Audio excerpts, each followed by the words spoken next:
Why do people use the command line? So command line people ஏன் use பண்றாங்க அப்படின்றதுக்கான அட்வான்டேஜஸ்லாம் என்னென்ன இருக்கு அப்படின்றதான் பார்க்க போறோம். ஸோ ஃபர்ஸ்ட் பாயிண்ட் பார்த்தீங்க அப்படின்னா, இந்த கமெண்ட் லைன் இருக்கக்கூடிய கமெண்ட்ஸ்லாம் ஒரு கமெண்ட் கிடையாது, நிறைய கமெண்ட்ஸ். ஒரு ஒர்க்குக்கும் ஒரு கமெண்ட்ஸ் நம்ம கிரியேட் பண்ணணும். இப்படி ஒரு விண்டோஸ் ஃபோல்டர் ஓப்பன் பண்ணணும் அப்படின்னா C:, விண்டோஸ் இந்த மாதிரி ஒரு கமெண்ட் இருக்கும். அந்த மாதிரி வேற ஃபைல்ஸ் ஓப்பன் பண்றதுக்கு, வேற ஓஎஸோட இன்ட்ராக்ட் பண்றதுக்கு அப்படின்னு பல கமெண்ட்ஸ் வந்து இருக்கு. அப்போ நம்ம வந்து நிறைய கமெண்ட்ஸ் வந்து ஞாபகம் வச்சுக்கக்கூடிய விஷயங்கள் இருக்கு. அப்படி இருந்தாலும் கூட இந்த மெமரைசேஷன் அப்படின்றது ஒரு விஷயம் தேவைப்படுது அப்படின்னாலுமே இது ரொம்ப வேல்யூபிளான ஒண்ணு. அதுக்காக நம்ம மெமரைஸ் பண்ணி வச்சுக்கலாம்னு சொல்றாங்க. ஸோ இதனால இத மெமரைஸ் பண்ணணும் அப்படின்ற ஒரு ரீசனுக்காக அதை என்ன பண்ணக்கூடாது, இக்னோர் பண்ணக்கூடாது. Why do people use the comment line? So people ஏன் கமெண்ட் லைனை யூஸ் பண்றாங்கிறதுக்கான செகண்ட் பாயிண்ட் வந்து இந்த கமெண்ட் லைன் இன்டர்ஃபேஸ். இது வந்து எதுக்கு ஈக்குவல் அப்படின்னா கிராஃபிக்கல் யூசர் இன்டர்ஃபேஸ்க்கு equal. So command line interface என்ன ஒர்க் பண்ணுதோ அதே ஒர்க்கை கிராஃபிக்கல் யூசர் இன்டர்ஃபேஸும் பண்ணும். ஸோ இன்னைக்கு எல்லாரும் யூஸ் பண்ணிட்டு இருக்கிறது இந்த கிராஃபிக்கல் யூசர் இன்டர்ஃபேஸ் தான். எக்ஸாம்பிள் எல்லாமே மவுஸ் யூஸ் பண்ணி பண்ணக்கூடிய ஒர்க்கு. ஸோ இப்போ ஒரு ஐக்கான், டெஸ்க்டாப்ல ஒரு ஐக்கான் இருக்கு. அந்த ஐக்கானை ஓப்பன் பண்ணணும் அப்படின்னா டபுள் கிளிக் பண்ணணும். டபுள் கிளிக் பண்ணி ஓப்பன் பண்றோம். ஸோ அந்த ஐக்கான் ஃபைலா இருக்கலாம், இல்லை ஒரு சாஃப்ட்வேரா இருக்கலாம், எதுனாலும் இருக்கலாம். ஸோ இப்படிதான் நம்ம மவுஸ் யூஸ் பண்றோம். இதான் கிராஃபிக்கல் யூசர் இன்டர்ஃபேஸ். அப்ப நம்ம அந்த டபுள் கிளிக் பண்ணும்போது அந்த விண்டோ ஓப்பன் ஆகுது இல்லையா, அதை graphical display. So but comment லைன்ல பாத்தீங்க அப்படின்னா நம்ம வந்து இன்ட்ராக்ட் பண்றதுக்கு மவுஸ் யூஸ் பண்ணாம கீபோர்டு யூஸ் பண்ணுவோம். பட் ஒர்க் என்னவோ ஃபைல் ஓப்பன் பண்ணா அந்த ஃபைல் ஓப்பன் ஆகும்.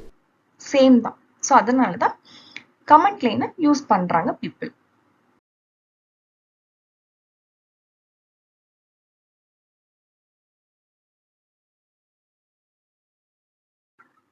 பீப்புள் ஏன் கமெண்ட் லைன் யூஸ் பண்றாங்க, அதுக்கான தேர்ட் பாயிண்ட் நிறைய வேலைகள் வேகமா செஞ்சு முடிக்குது.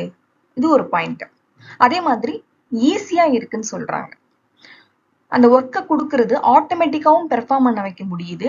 இல்ல தூரமா இருந்து அந்த கமெண்டை நான் பாஸ் பண்ணி அந்த ஒர்க்கை வந்து செஞ்சு முடிக்க முடியுது.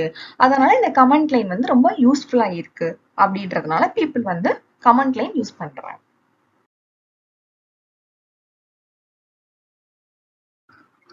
பீப்புள் கமெண்ட் லைனை ஏன் யூஸ் பண்றாங்க, அதுக்கான ஃபோர்த் அட்வான்டேஜ் பார்க்க போறோம். இப்போ 100 ஃபைல் இருக்கு. அந்த ஃபைல் நேம்லாம் நம்ம வந்து 100 ஃபைலுக்கும் நேமை மாத்தணும். ஸோ அதுவும் வந்து ஒரு நிமிஷத்துக்கு உள்ள மாத்தணும் அப்படின்னா அதுக்கு ஒரு கமெண்ட் இருந்தாலே போதும். அதுக்கு தான் நம்ம ஒரு கமெண்ட் லைன் ரெடி பண்ணணும். ஸோ இந்த ஒர்க்கை நம்ம ஆட்டோமேட்டிக்கா நம்ம வந்து பண்ண மாதிரி பண்ணலாம், ஆட்டோமேட்டடா பண்ண முடியும். ஸோ அதுக்கு என்ன யூஸ் பண்ணணும் அப்படின்னா பேட்ச் ஃபைல் கிரியேட் பண்ணணும், இல்லை அப்படின்னா ஸ்கிரிப்ட் மாதிரி கிரியேட் பண்ணணும். ஸோ அது வந்து உடனே என்ன பண்ணும், அந்த 100 ஃபைல் உடைய நேம்ஸை வந்து மாத்திரும். ஓகே. ஸோ மேல C:, விண்டோஸ் system32 system.e இதுதான் வந்து என்னன்னா கமெண்ட் லைன். அப்ப இந்த கமெண்ட் லைன் என்ன கமாண்ட் பாஸ் ஆகுது அப்படின்னா C:, இருக்கக்கூடிய விண்டோஸ் ஃபோல்டருக்குள்ள இருக்கக்கூடிய system32ன்ற ஃபோல்டருக்குள்ள இருக்கக்கூடிய system.ini அப்படின்ற ஃபைலை வந்து ஓப்பன் பண்ண சொல்லுது. ஓகே, அதுக்கான ஒரு சாம்பிள் தான் இந்த இதுதான் command line. Okay, command line or directory or path. இந்த C:, வந்து டிரைவ் ஆர் ரூட் அப்படின்னு சொல்றாங்க. விண்டோஸ்ன்றது பேரண்ட், system32ன்றது அது வந்து சைல்டு. எதுக்கு சைல்டு? விண்டோஸ்க்கு சைல்டு. Okay okay. இப்போ ஒரு நம்ம ஃபோல்டருக்குள்ள போயிட்டு ஒரு இமேஜ் இருக்கு அப்படின்னா, இமேஜ் ஃபைல் இருக்கு. அந்த ஃபைலை நீங்க ரைட் கிளிக் பண்ணி ப்ராப்பர்ட்டிஸ்ல போனீங்கன்னா லொகேஷன் இருக்கும். அந்த லொகேஷனை நீங்க அப்படியே வந்து எடுத்தீங்கன்னா ஸோ அந்த லைன் தான் அந்த பர்டிகுலர் பிக்சருக்கான கமெண்ட் லைன். ஓகே.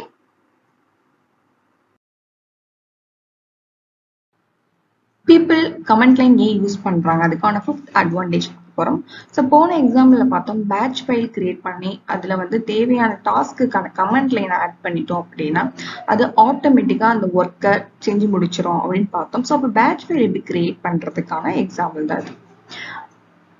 இது வந்து நோட் பேட் இருந்தா போதும். அதுல வந்து நம்ம உள்ள நமக்கு தேவையான கமெண்ட் லைன்ஸை கொடுத்து சேவ் பண்றோம்.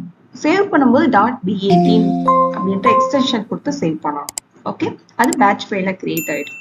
ஸோ இந்த எக்ஸாம்பிள் என்ன கொடுத்துருக்காங்கன்னா, மைக்ரோசாஃப்ட் வேர்ட் அப்ளிகேஷனை ஓப்பன் பண்றதுக்கான ஒரு பேட்ச் ஃபைல். ஸோ அதுக்கான இது ஒரு உள்ள வந்து கொடுத்துருக்காங்க. இது வந்து டாஸ்ல ஓப்பன் பண்றதுக்கான கமாண்ட். ஓகே, இதே சேம் மாதிரி தான் நம்மளுக்கு கமெண்ட் சிஎம்டி ப்ராம்ப்ட்லையும் கமெண்ட் லைன் வந்து இருக்கும்.